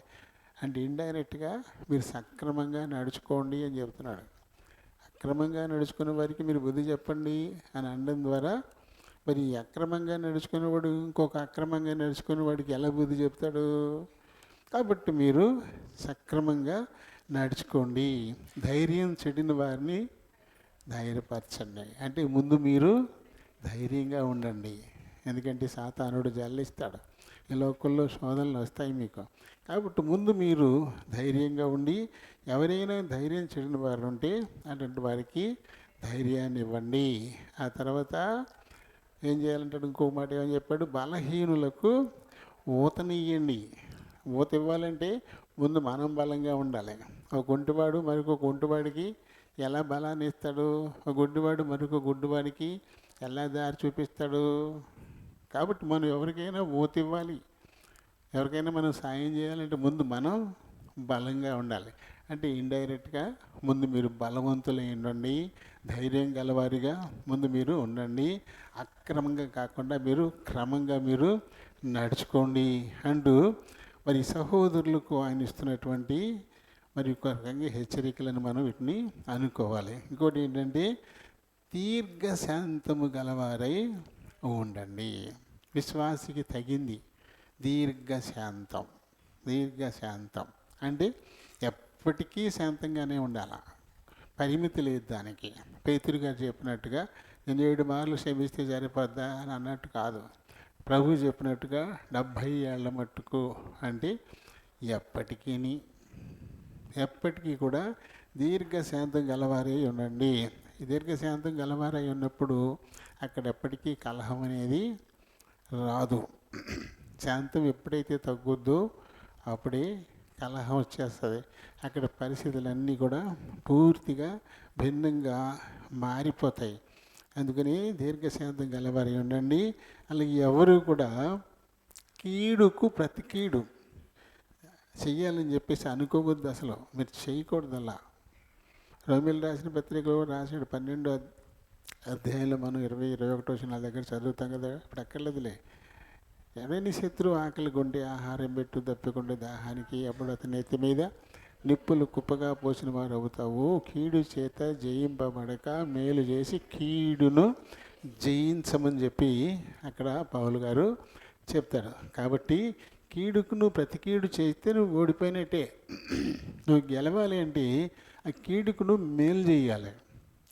ఎందుకంటే కీడుకు ప్రతి కీడు చేసామనుకోండి, ఇవాళ మనకు నష్టం చేసినోడిని మనం నష్టపరిచాం, ఆడు ఊరుకుంటాడా? ఆడు మళ్ళీ రేపు మళ్ళీ నష్టపడతాడు. అప్పుడు మళ్ళీ మనం ఏం చేయాలి, మళ్ళీ నష్టపరచాలి.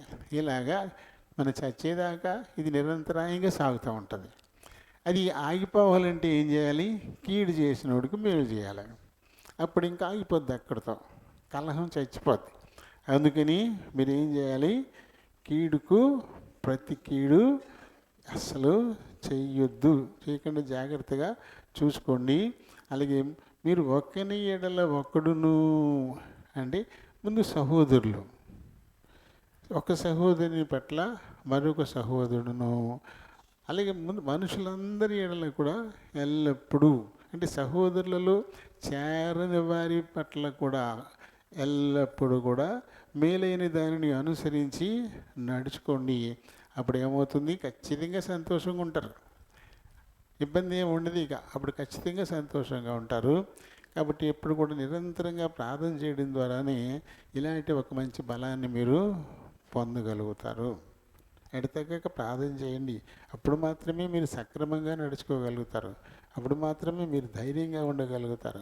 అప్పుడు మాత్రమే మీరు బలంగా ఉండగలుగుతారు. అప్పుడు మాత్రమే శత్రువు కూడా మేలు చేయగలుగుతారు. అప్పుడు మాత్రమే మీరు దీర్ఘశాంతం వహించి ఉండగలుగుతారు. వీటన్నిటికీ ఒకటే ఒక మార్గం, నిరంతరంగా ప్రార్థన చేయడమే. ఎడతెగక ప్రార్థన చేయండి అని మరి తెస్సలోనికే సంఘానికి రాస్తూ పౌలు గారు చెప్తున్నాడు. ఇప్పుడు ఇదే విషయం మనకి ఎల్బేతేల్ సంఘానికి కూడా రాసి చెప్తున్నాడు. మరి ఎవరైతే ప్రభు బలలో పాలు పుంపులు పొందడానికి ఇష్టపడుతూ ఉన్నారో వారు తమను తాము పరీక్షించుకోవాలా.